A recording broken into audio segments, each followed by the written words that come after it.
Yo,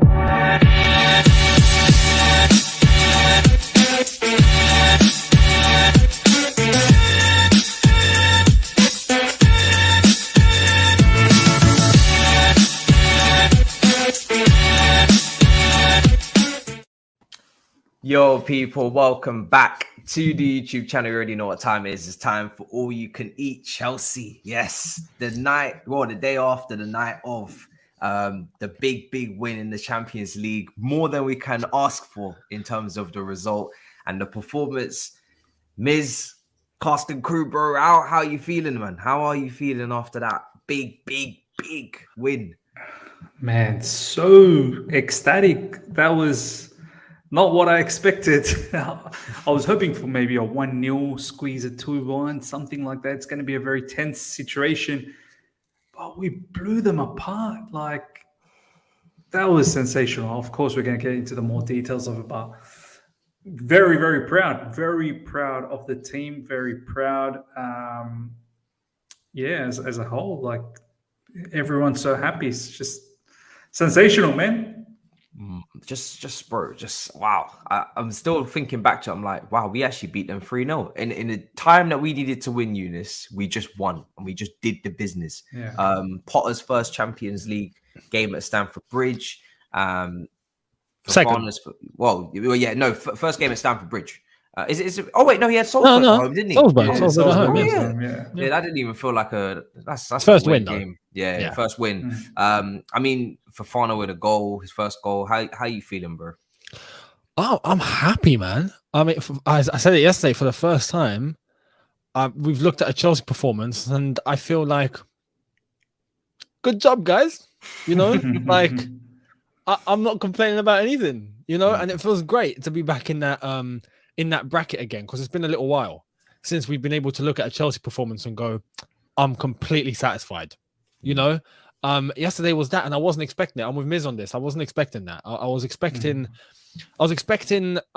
AC to be better. But as much as I think AC let themselves down, I think we deserve credit for the way that we took initiative of the game without even having that much of the ball. And I love that. Finally, we're able to be clinical with the amount of the ball that we have. And there were benefits there. We saw Fofana get his first goal. We saw Aubameyang score again. A striker scoring goals at Chelsea. Wow. And overall, it was fantastic. So I'm really happy. Potter done well. Everyone done well. The fans done well. Finally. Yeah, 51% possession 51? in this game. Yeah, I mean, we didn't overly try and like dominate possession, which we know Tuchel always wants to do. He wants to have possession. I felt like at the start of both halves we were quite counter-attacking in our setup. We didn't press from the front really high. You know, we kind of started on the halfway line. We allowed them to have possession in the start of both halves. And funnily enough, I actually feel like Aubameyang is going to do better under Potter than he would have done under Tuchel. Seems like that, yeah. It's weird now. Now that Potter's here, I actually have more confidence in Aubameyang. I feel like we're playing a bit faster, and the transitions are there as well to be had. I mean, it's a big game, so obviously it's easier to do this against an AC Milan team that want to put themselves forward and really were very confident coming into the game. And Miz, even with the quotes he was saying, is getting a bit disrespectful about the Empoli comparison and whatnot. But I don't know, it just feels a bit sharper in terms of the movements. The way that we're trying to attack now feels a bit quicker. Still a lot to work on. I mean, you know, because it could have easily been a different game for us. You know, if Reece James on almost on his own turned that game from a nervy, you know, we could concede and then what could happen next 1-1 to we're just going to just obliterate them. And he was ridiculous. But Aubameyang's link up, I want to start with that. The guy drops in, you know, this is the biggest shock for me with Aubameyang, is that the guy is linking up the play, because at Arsenal, he didn't really do that too much. He was coming off the left. Lacazette was doing that a lot more. At Chelsea, he's dropping into the half spaces, and he's linking up play when he has to. It's mad. Miz, did you foresee this? Yes. Say yes. I was all for Aubameyang. Do you know what I mean? Like, I know you weren't too keen Matisse, but then again, you weren't bothered. But I was probably like Younes, like very, very happy that we were getting someone like Aubameyang. You know, I didn't understand why some people were disrespecting him, the age, and he's not going to do this, he's not going to work hard. I always knew this guy. Like, I was watching Barcelona last season, and he was doing the bits over there. Do you know what I mean? He was doing very well. Am I a little bit surprised at how busy he looks in these initial stages under Graham Potter? Yes, like, you're right. He has been dropping in midfield, getting involved whenever he feels like, you know, the ball's not coming to him. He doesn't want to sort of disappear out of the match. He wants to stay involved, at least feel for the ball. But more than anything, what I'm really enjoying about Aubameyang is opportunities coming in and he's taking care of it. So for me, that is very important. Even against AC Milan, look, it's not like Aubameyang had a mind-blowing game that you will remember for the rest of your life. No, nothing like that. But that one chance that got into the box from Reece James, Aubameyang was there to put that in. How many times, boys, have we seen Kai Havertz or Pulisic or Mount or Werner or whoever else either scuff that shot or hit it over the bar? Some miraculous way they miss when you think it was probably harder to miss than to score. Like, you know? Yeah. And Aubameyang, you know, he reads the play, gets in between, you know, the goalkeeper and defender area, in that area of uncertainty, taps in that. And as soon as it's 2-0, you can see AC Milan now, like, panic has sort of crept in. And then we get that third goal where it just completely kills them off. So it's very important. And he's done that against Crystal Palace, which was a vital equaliser. Had we not got that equaliser at half-time, different situation, do you know what I mean? So I hope he continues like this, man, because we need more goals from him. Do you know what I mean? Yeah. We have to be real as well on that point of Aubameyang. When we look back at strikers that succeeded, like, you know, Drogba, Diego Costa even, right? It wasn't a case of them playing unbelievable every week. They didn't. There were games where sometimes, you know, they weren't really there, but ball comes to them, boom, in. Ball comes to them again, boom, in. They scored 2 goals. They haven't done much, but they scored twice, and they're up there with man of the match. But they haven't actually done much. Do you know what I mean? And I feel like there's a exactly. There's a misconception, I feel like, to expect the striker to do everything. He's got to twine up 2 or 3 defenders. He's got to look unbelievable. He's got to score, and I'm happy. Like, no, sometimes he can go missing, but if he gets the ball and he slots it in, that's all you're looking for. And that's how it tended to be before. And then from time to time, you get a man of the match performance where he's everywhere and he's doing everything. And that can happen, right? Aubameyang is doing exactly what those names before have done, which is, all right, he's not there all the time, but he gets the ball, he's a threat. He gets the ball, it's in. That's all we want. That's all we want. Done. And he's doing it, so I'm happy. I just loved how he did the flip. That got me done the so front flip. excited. He brought it back. I was like, more than the goal, I'm like, yes, that flip, yes, in front of the home crowd. It was his only shot of the game, and he scores it. There we are. We've been asking for that. Rate. Yeah, strike rate. It's literally just about service for him, isn't it? Which we could still need to improve on. There was a few moments where I was like, come on, man, Aubameyang's there, you know, like Chilwell down the left. I think there was an opportunity to slide him in down the left, and he just didn't really want to put it in. And it's funny because his goal comes from an overhit cross.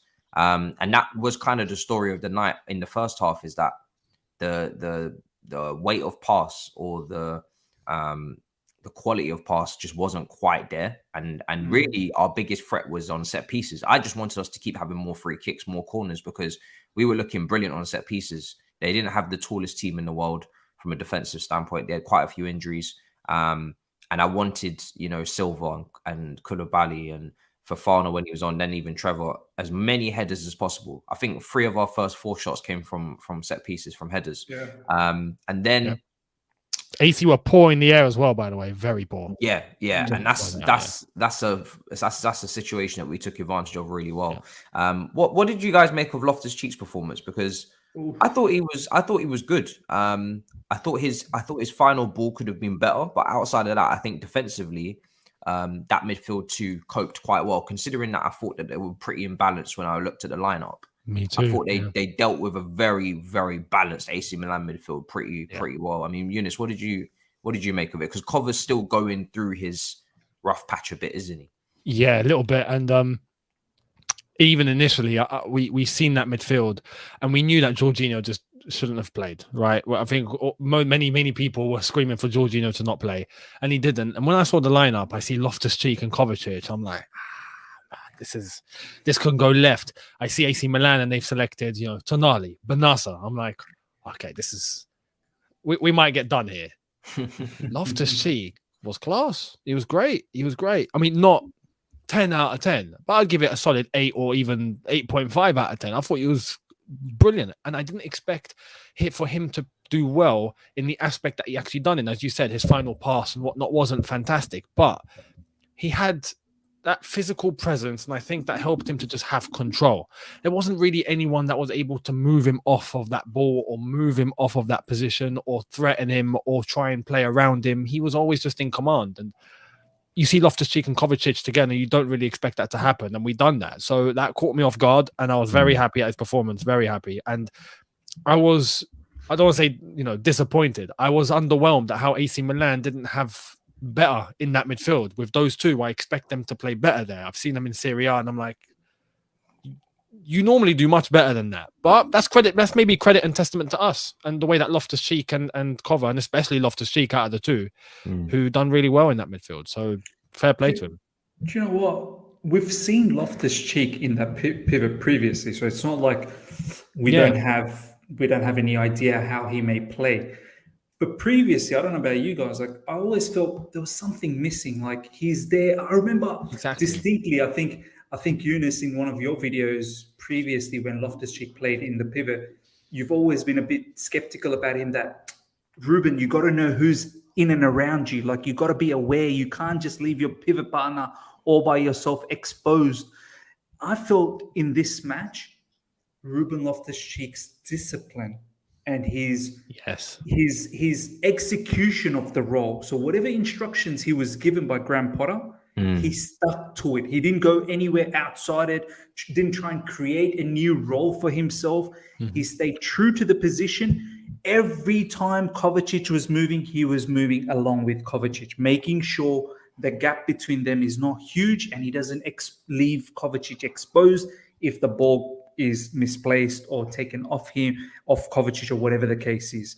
And he was aware of his surroundings all the time in midfield. Do you know what I mean? Like always cutting off the lanes. And I think this is why Younes, as you're saying, surprised that Tonali and Benassa couldn't get the best, because he was always cutting off the passing lanes wherever they wanted to pass. This is why Rafael Leao didn't see the ball as much as he probably would have wished to see, because players like Ruben Loftus-Cheek was hovering around that area and stopping all of that. Playing in a deeper role, look, I understand what you guys are saying. Matisse, you were saying like his final pass. Yes, that's something he can work on. But do you know what? What's Loftus-Cheek? 26, 27 now? Yeah, about that. Yeah. There was that only one season where we saw that under Sarri, that crazy link up where he was finishing things off. So for me, besides that, he's never like really showcased that he's been a finisher. He's been like someone who's clinical up front. Do you know what I mean? Why not sort of invent yourself a little bit and see if you can play that central midfield role down the track for the time being as a rotational player? But if you keep building on that kind of performance, I don't see why he can't play like that midfield role and a little bit deeper. Do you know what I mean?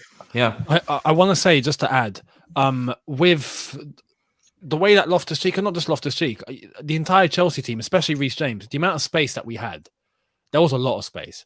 So I feel like there was a bit of freedom. And I as I've said, I looked at Benassa and Tonali, for example, and I was kind of surprised at how ineffective they were. I think that points to the manager, because the way that AC were set up, for me, tactically was wrong, completely wrong. And testament to Potter, because the way he set us up was correct. But the amount of space that we had in midfield, and we had not just Chilwell sometimes, but mainly Reece James, he had like a red carpet laid out for him to just go and do what he wanted. I feel like AC at times left too much space. They were too reserved. And I feel like with a Tonali and a Benassa, they're dynamic. They move, you know. And I feel like that's what I was expecting. I was expecting them to take full control because I thought they were going to be everywhere, but they weren't. They were static. And Loftus-Cheek, for example, even Kovacic, had luxury and time to get the ball, move, distribute, look, come back, move forward. No one closing them down. And credit to Loftus-Cheek and credit to us. We took advantage of that completely. And Graham Potter, I think, set us up to take advantage of that. But AC Milan tactically was set up wrong, I think. Just on that point as well, Younes, and I was saying the same thing on my channel when we were doing the watch along. A lot of people were getting excited. Yeah. I said, fantastic victory, unbelievable victory. But that setup is not going to be given to us always. Like, exactly. Come Wolves. Yeah, exactly. I don't think it's going to be the same sort of situation because Wolves may just sit all the way back and go, Chelsea, you have the ball. You do what you need to do and you come at us and we're going to try and counter you. Whereas AC Milan, I think Graham Potter was sort of saying to his team, I feel like, don't worry about keeping the ball too much. Let them enjoy possession a little bit. Let them come. Make them sort of that false situation. Make them feel that they're in the game, but they're really not in the game. Do you know what I mean? we kept pressing them to mistakes. Every time we won the ball off them. Forced errors.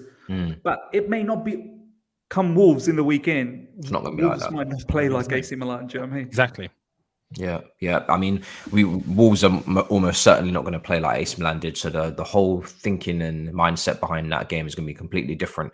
But Potter's used to, adapting and changing his system or his way of playing quite often anyway. So I'm not too worried. But I feel like, Loftus-Cheek, he's always been, even in that Sarri season, he's best when he's starting deep so you can make those runs and make those dribbles. The only issue I thought that was going to arise is that both him and Kovacic like to do the same thing. But like I said, because of the discipline, they both actually, were quite reserved and they didn't overdo that side of their game and they're more focused on cutting off those passing lanes. Because I thought that there was going to be space in between the lines, but there wasn't really, there wasn't massive gaps, which was brilliant to see. Leao had like a couple moments, especially at the end of the first half when he dribbled past everybody. Yeah. Bloody they hell. should have scored that.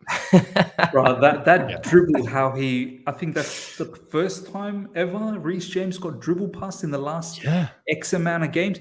That dribble from Leao, I was like, dude, this guy like literally just brushed aside Reece James like he doesn't exist. Like, get him to Chelsea immediately. Do you know what I mean? Yeah, it was pretty impressive, man. And the fact that they didn't equalize there was shocking, to be honest. But yeah, second half's a lot easier, isn't it? I mean, Reece James, like I said, great assist. We know he crosses like that. That's normal. Tomori probably should be doing a lot better as well. Maybe wrong-sided, wrong-footed. Didn't see anything of Giroud in this game. Not a sniff. He didn't have a shot. I don't think he had a shot. But Reece James is finished. The final finish, obviously, it comes from a really good press from Chilwell down the left, good 1-2, and then it manages to get over to Reece with Sterling. The finish, guys, is just emphatic. The guy, he was like Sergio Aguero. Like the guy finishes like as if he's a striker, like a seasoned, experienced clinical striker. Near post, top corner. Goalkeeper's got no chance, and I've seen him do it so many times now on that side. I had no doubts when that ball came to him. I said, "That's it, it's goal. That's a goal. 3-0, done." And I don't say that really that often. Maybe Aubameyang is going to make me say that in the coming weeks, but I've still got PTSD anyway, so he's got to keep scoring goals with that number 9 shirt. But Reece is the one player I don't have no worries in that position. The finish was just nuts, and the celebration, the man is too confident.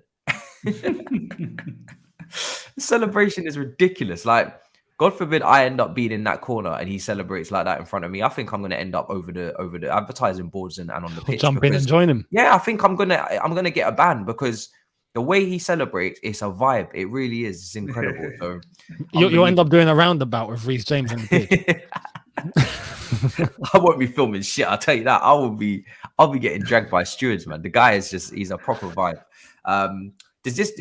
How confident was you guys going into the game? Because I predicted 2-1, but I definitely expected more from Milan. But yeah, I didn't expect the game to go that way. So has that brought more confidence for you when we go to the San Siro? Because That's another big game. Arguably, you could say that we should really mindset wise be thinking about we need to win that as well, because Salzburg obviously won their game against Zagreb. So if we want to qualify for sure and finish top of this group, we need to win so we can get ahead of Milan, isn't it? Really, and take the game back under our control. So, Miz, how you feeling about that trip?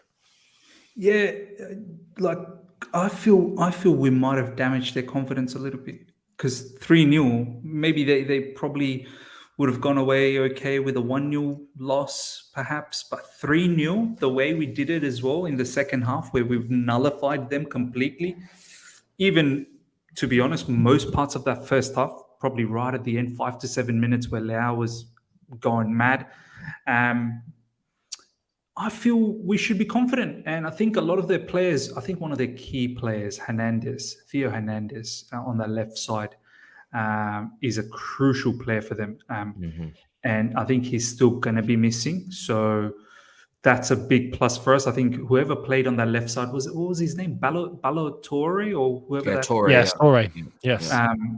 They were literally trying to avoid that guy as much as they could.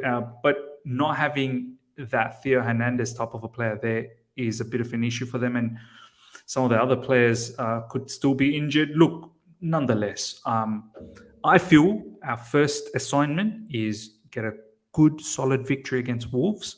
We need to look after ourselves. Yeah. Get a solid victory against Wolves, no hiccup against Wolves, because if there's a hiccup against Wolves, then we're back to square one again, aren't we? Like, that momentum gets broken. Got 2 wins in, back to back. Let's make that 3. Move into that game against AC Milan in San Siro with full confidence that, hey, we're here. Like, we battered you last week. We're about to batter you again. Let's see what you can bring to the plate. So, I mean, moving into this one, honestly, I was more it was more passion. Like, I just wanted to get that victory because of what the manager Stefano Paoli was sort of saying. I was like, we got to do the business here, man. We can't let this guy talk, dirt on us. What did he say? Now, he was sort of saying, now a lot of people are saying maybe it was misinterpreted in English when you translate the Italian. But the way the translation came out, he was saying, for us, the most dangerous game, looking at the fixtures like Empoli and Chelsea, goes, it's Empoli. And if we just show up at our normal sort of situation, like at our good, form, we should get some points out of Chelsea. But it was Empoli that was the most dangerous game for them.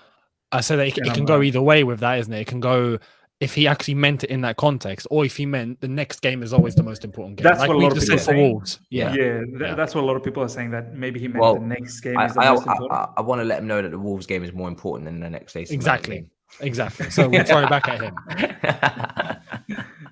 So I mean, man. I mean, AC Milan away, it's gonna be fun, man. It feels like one of those big away trips where, again, we've got a job to do. When you drop points in, you're because if we had drawn last night, we would be in some serious shit. If we had drawn, we had to win, because we would then be in trouble. Absolutely going to Milan having to win. Like, under no circumstances can we draw. Whereas this, if we draw, it's not a disaster. We can still, we can still go through with a draw against Milan and then beat the other 2 teams. But if we had drawn last night, we would be in the shit. So it's a massive win. And going forward, I mean, the substitutes that came on as well, you had Kai coming in, you had Gallagher coming in. I'm still very excited to hopefully see Chukwuemeka soon, because I really do want to see what he's about. That's whether true. that's and Zakaria as well. We haven't seen him yet. Maybe we'll see him in the cup game against City. Who, I mean, for me, against Wolves, we probably have to rest Silva, don't we? We have to give him that rest. Absolutely. Now. But it's difficult now because Fofana's injured, and we don't quite know what the extent of that is. He left on crutches. Could be a knee. Unsure. So initially, I would have been like, rest Silva. We got Fofana, we got Koulibaly, we got Chalobah. It's all good. Cucurella could go back into that 3 as well, I think. Cucurella might have to, but against Wolves, we might go back to a back 4. There's the thing, and I feel like Potter's doing this now. I feel like, because I thought initially, after seeing how he played against Palace with the back 4, I started to think maybe the back 3 is now dead. Maybe we've made that transition. We're not going to see the back 3 again. Lo and behold, AC Milan 3-5-2. I'm like, okay, well, looks like we're doing both then. So we might go back to a back four for Wolves, knowing that we are probably going to control the game. We're going to have more of the ball. So if we do, there's 2 centre backs. We should be okay. But yeah, we'll see. We'll see. Yeah. I mean, especially when he's played so many games as well, to put him in a 4, to put Silva in a 4, you're asking him to do more than in terms of running and covering the ground. I think you don't get many opportunities to rest Silva, and Wolves is a huge game, but I think this is the one where Trevor Chalobah's got a great record at the moment, you know, in terms of his games to play to wins, and it's time for Koulibaly to almost step up as that leader, you know, because when Silva leaves at the end of the season, if he does leave, Koulibaly is the most experienced and he is the leader in that backline. So I'm actually quite excited to see Koulibaly lead that backline now against Wolves, against an attack that is pretty toothless. I know Diego Costa's there, but you know, we should be able to deal with that version of Costa. You know, Wolves are not a potent team, far from it. In fact, that's their biggest issue. So would you be comfortable with a Koulibaly, Trevor centre-back pairing, or would you maybe even prefer the back 3 with Cucurella going in there as well, just to shore it up? Just to throw a spanner, look, you got to give Silva a break. I think he played 2 games in the international matches as well, like for Brazil. I'm pretty sure he played both those matches for Brazil. Yeah, for his age, he's Brazil have centre backs. Like, why are they doing this to him? They have Marquinhos, they have Bremo. He's Thiago Silva, isn't it? Thiago Silva, man. He's Thiago Silva. I mean, I'm sure the live chat will let me know whether he played both those matches or not. Regardless, he travelled. And now he's back-to-back, you know, Crystal Palace and very quick succession, you know, AC Milan. You'd think there's a break coming, but the spanner that I want to throw to you guys, I want you guys to think about this. Thiago Silva is not just a defender. He does a lot of ball playing from the back, man. Like he sprays a lot of pass left, right, and center, which initiates the first phase of the attack. There's a reason why at times we don't miss like a ball playing midfielder, because Thiago Silva's doing that from the back, switching play to the left or the right or whatever the case. He's finding that ball through the middle. Happy for him to rest. Who's going to do that in his absence? Do you know what I mean? Someone else has got to be able to build up and do that type of a play. If it's not them, then it's got to be shifted to someone else. That's the only thing. I'm not really sure whether Koulibaly or Chalobah will play progressively in the manner that Thiago Silva does. They're more inclined to maybe perhaps go side to side a little bit and pass the baton on to the wing backs or maybe the midfielders. That could pose a bit of an issue. It may not pose an issue if the opposition completely sits back and doesn't press us in the build-up. But let's be honest, you know, not too many teams in the Premier League from the get-go just sits back. No, there will be an initial press. They'll try and hustle you a little bit, and if you go past that press, then they'll retrieve quickly and go to a back, you know, deep block. I don't know who will. It's got to be Koulibaly. You know, it's got to be Koulibaly, isn't it? I mean, he's known for his ball playing ability. It's what was talked about when we signed him. Left foot, right foot. He can play the ball. He can switch it. He's a good ball playing defender. So this is the opportunity to show it, isn't it? This is the chance where you show that you can cover for Silva's absence in every facet of the game. And I think that's what we should expect. You know, that's what we should expect from Koulibaly. He's a top defender. He's got a massive reputation. And that's exactly what we signed him to do. So I want to see it for sure. I want to see it. I think was you surprised that Gallagher didn't feature from the start? I mean, he obviously got that goal, and maybe it would have been nice and opportunity for him to build on that confidence. But then, what was brought to my attention when I recorded on the byline after is that maybe he's just a super sub. Maybe he's the guy that you throw in when everybody else is tired.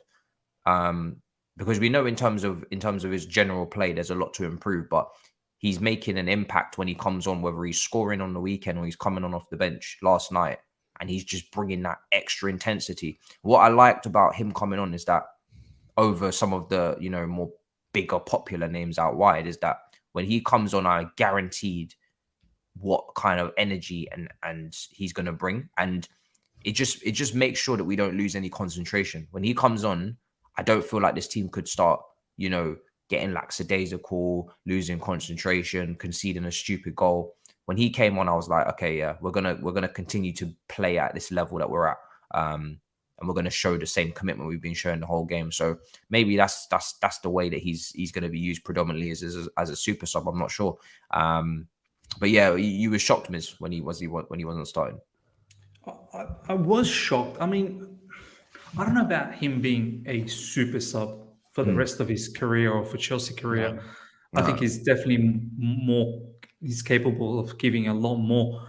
I mean, in my preview, I had the same sort of formation as Salzburg, the formation that we had. I had Sterling in that sort of left wing, whatever position you want to call it, Reece James. And in midfield, I had Ruben Loftus-Cheek and Kovacic, but then I had Conor Gallagher just in front of them, but just behind the two up front, I actually had Aubameyang and Pulisic. I think Conor Gallagher can play that role. And to be honest, what Mason Mount did yesterday, I definitely think Conor Gallagher should be capable of doing that. There were times where Mason he would start from the left, drift into the box. There was a shot, I think he made a really good run into the box, and I think it was cut back in from Sterling. And, you know, he took a first time shot, and I think he hit the defender. Hit the keeper or the defender. Hit the defender. Because, I remember I was screaming, at least hit the target, get the goalkeeper at least. I feel like Conor can definitely emulate that. But this is why I'm not the gaffer. The gaffer had a plan, and Mason Mount did very well for that particular match. Couple of exceptional passes. That pass to Sterling that Mason Mount played, Sterling should have squared. That should have been 2-0 for Aubameyang. And then there was second half where Mason Mount did a switch from the left side to the right side to Reece James, and he bent that ball around the entire AC Milan midfield, and it went straight to Reece James, and Reece James was through. So look, even in goal, that was disallowed. The goal that was disallowed. Great finish. Such a wonderful goal, man. Wonderful goal. So, can Conor Gallagher do that? I definitely think he can. But what's the rush? My only thing is, Mason Mount must be doing something really good in the training field. Like the managers. No, this is not even a joke. I think this is a testament to him. Like with all we can all agree, he has not been performing to his best. He's been inconsistent, but he keeps getting picked.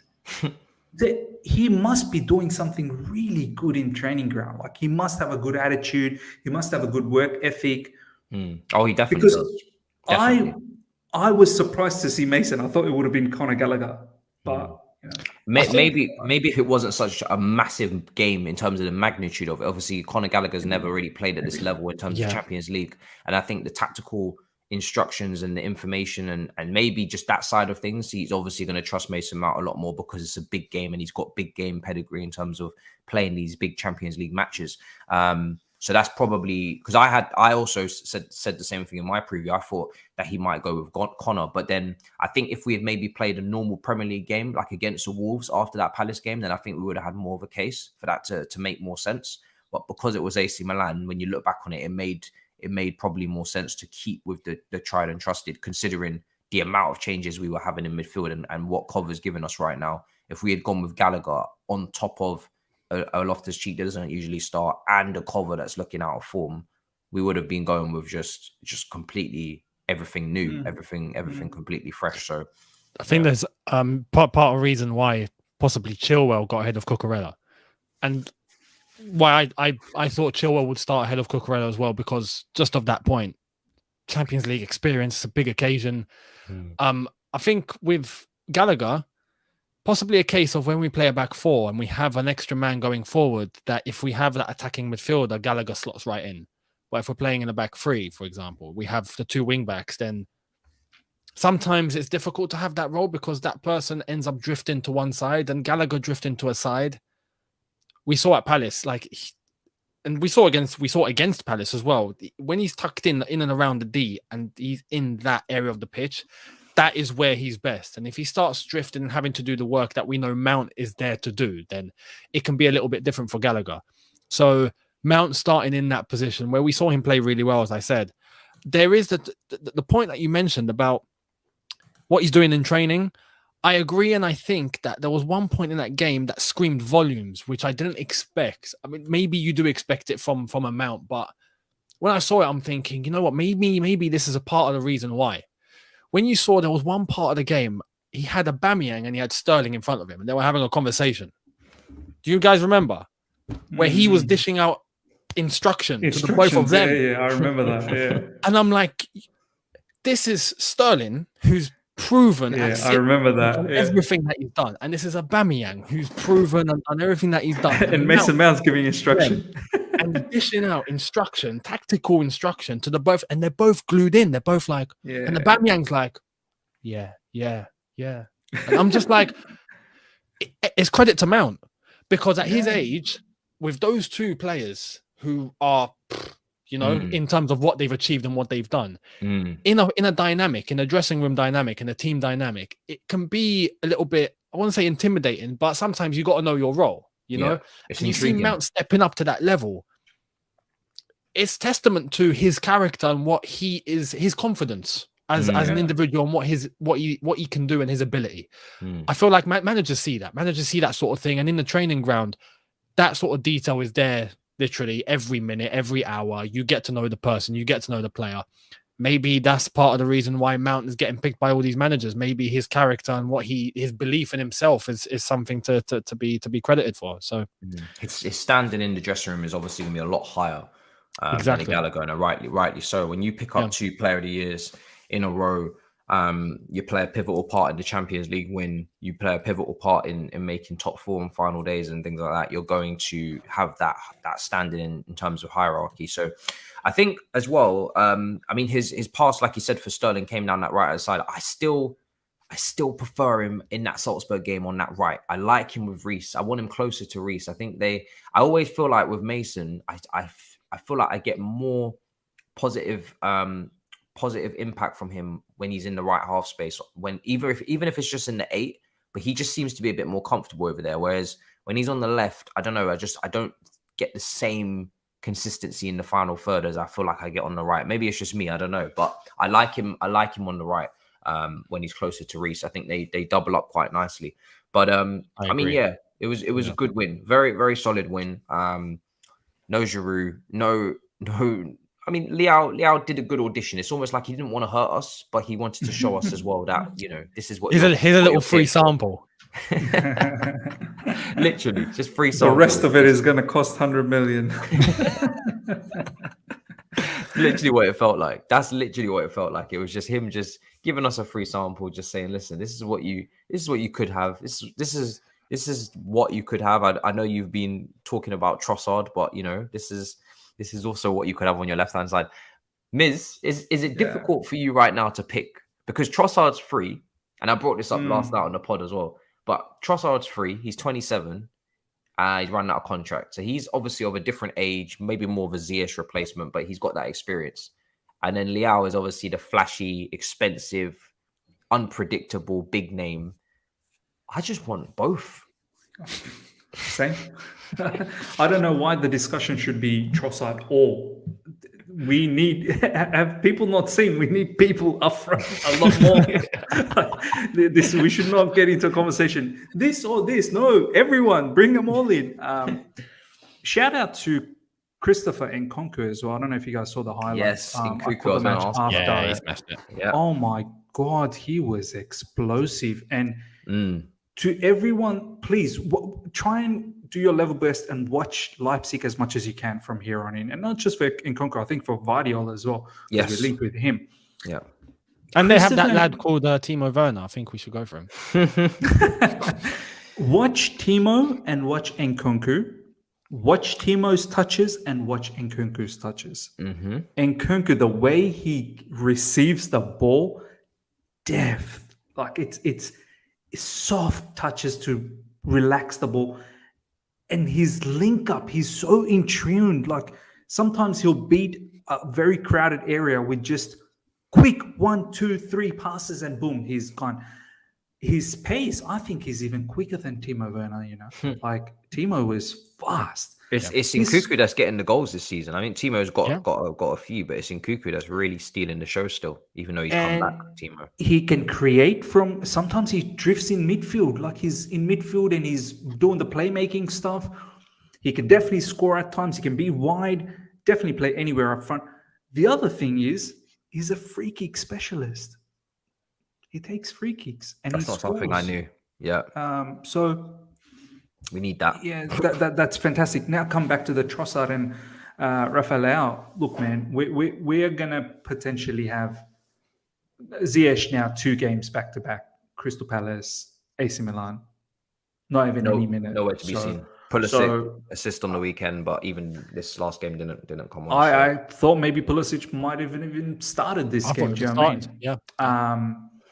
Ziyech, look, I know it's still early days. It's early days. We'll see what happens, but so far, it doesn't look so great for him.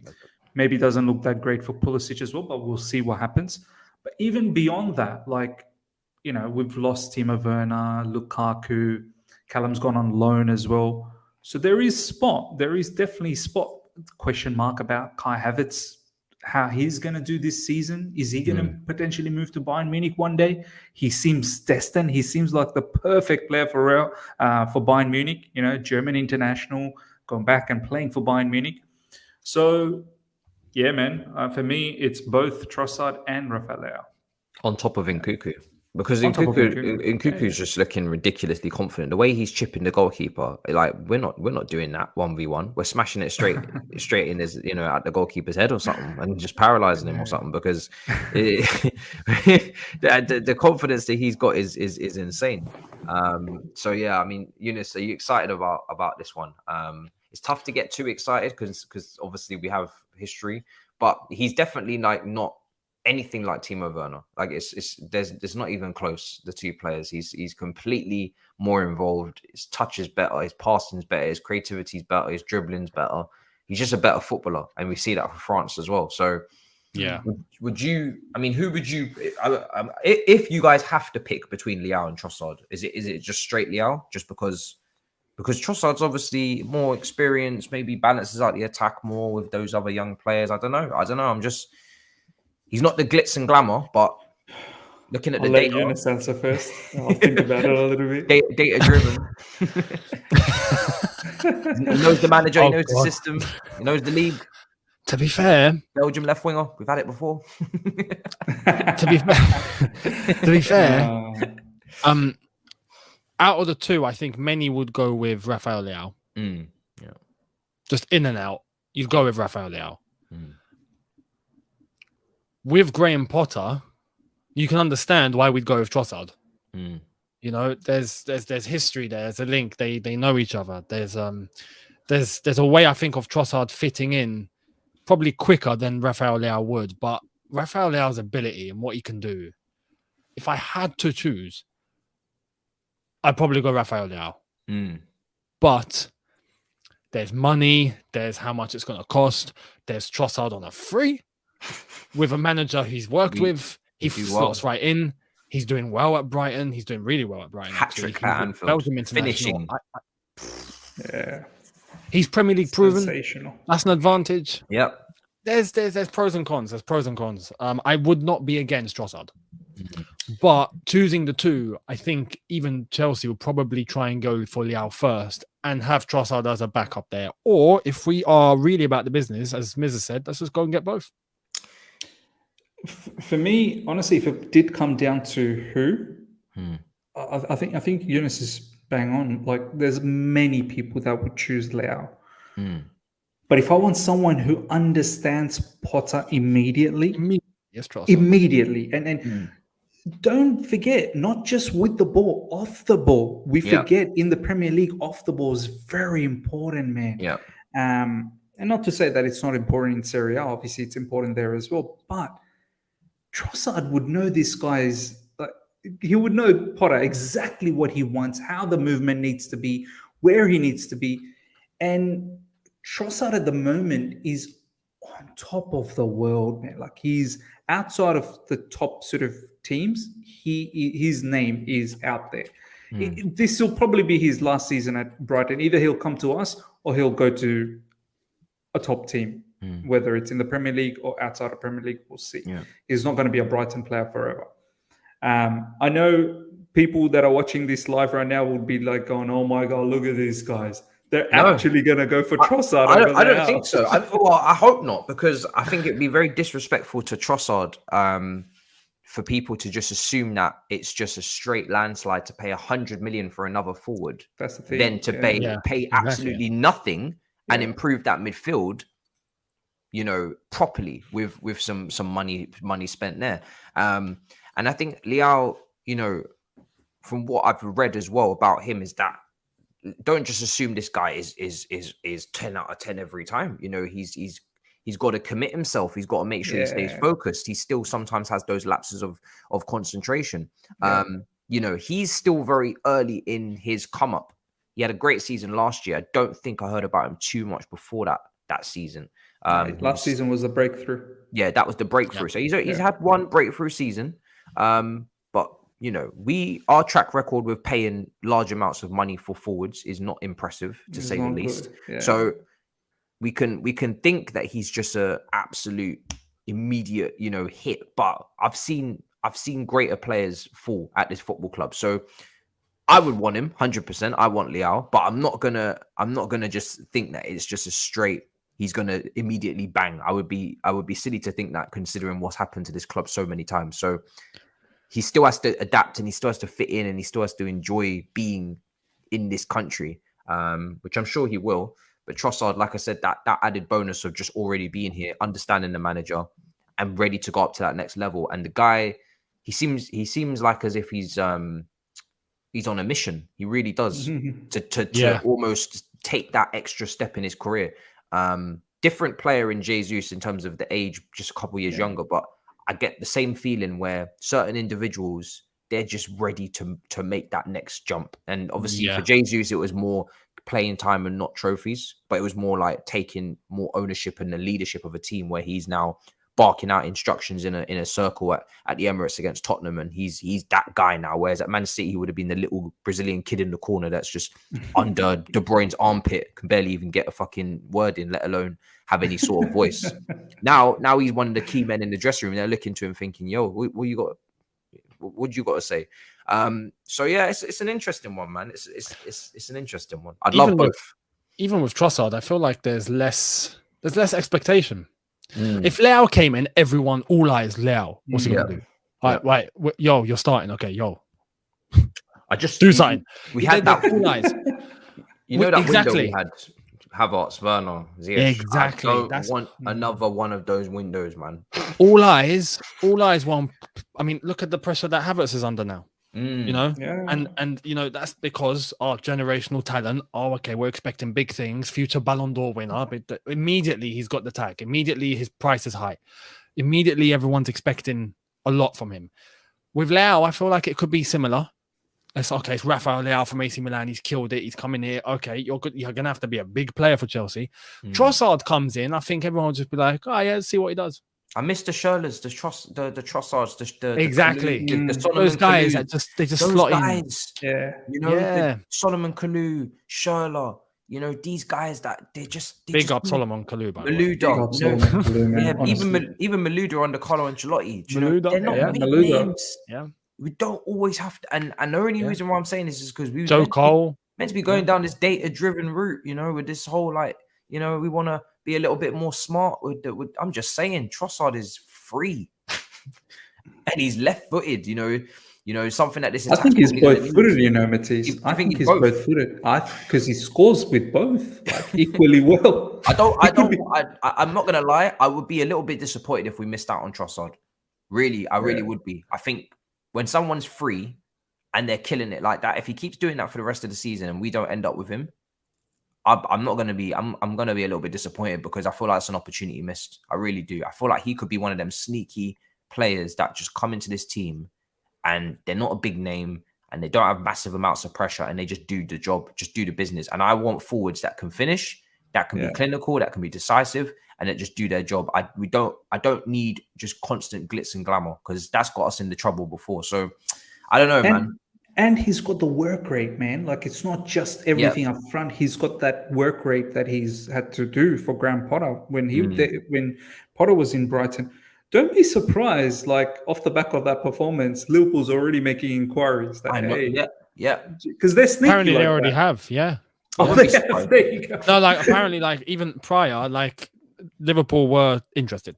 Wow, so there you go. We have to miss, do they? They don't miss, except for Darwin Núñez. Where he admitted that he doesn't know what Klopp is talking about. I wouldn't be surprised if they did move for him, because literally their attack needs probably someone like him, you know, especially as a Salah like replacement, like I said, being left-footed and whatnot. Yeah, man, I really like what I see from Trossard, and obviously there's obviously a couple other Brighton players, but he's free, so I've got my eyes locked up on him. But we're gonna wrap up. That would be a good debate for the comments, so we'll leave it there. Leave that with your final thought. If you had to choose, and I already know this is going to be a landslide, but I just thought I'd make the conversation interesting by comparing the two, and seeing if anybody wants to go with the freebie. Do you know what I'm saying? We've got a good record with it, so with freebies. So yeah, let me know in the comments down below if you had to pick Trossard or Rafael Leao, who you're going to go with. 100 million or free, and maybe that impacts the rest of the window in other positions. Miz, let them know where to find you, bro. Absolute pleasure as always. Yeah, man, another fantastic episode. The other side of the coin, generally try and do 2 uploads, so do look out for that early sort of stream, UK morning, and then evening, a wrap up of day's news. And yeah, the watch-alongs. I'm just excited to see Chelsea more, like under Potter, see what's going on. So really, really keen to see the upcoming matches. So yeah, the other side of the coin. 17,000. Thank you so much, ladies and gentlemen. Got there, so much appreciated. Yeah, 30,000 as well. I hit. It's milestone moments, isn't it? Everybody's hitting their milestones. It's lovely. So Younes, 250,000. we're like little chihuahuas in front of him. No, I'm doing with these two. No. Never forget where you came from. Never forget the one. Never forget being at the stage where. Listen, I remember being at like 25, 30, 40. I remember when you 50. started your new channel. Yeah. Exactly. Yeah. So no. It's appreciate the journey, innit? Big up. Yeah. I mean. Bro. Yeah, insane, man. Younes, let them know where to find you, bro. Pleasure as always. Yeah, thank you, man. Thank you. No, it's been good, and hopefully Chelsea keep it all up. I'll be giving my thoughts right there. Younes Talks Football, and not just that, but Chelsea content is still there, but broadening out and talking about other things as well, alongside all the Chelsea content. So we lead up to the Premier League weekend. We'll see what else is popping, and I'll give my thoughts on it. There you go. Well, guys, make sure you subscribe to everybody. Smash up the icons. Let me know in the comments down below in particular, because there wasn't too much debate about last night's performance, and that's why I brought in Trossard versus Rafael Leao. I think that's an interesting one. I want to see what the comments are telling me about that. I'm throwing it straight up, so I'm going straight into the comments with it immediately. We're going to see if we can maybe rustle out a double upload. No one wants to watch that stinky Europa League football. And thanks to last night, I hope that we won't be participating in it. So, yeah, good luck to Alzheimer's versus Man United or whoever they're playing. And big up. Alzheimer's. Yeah.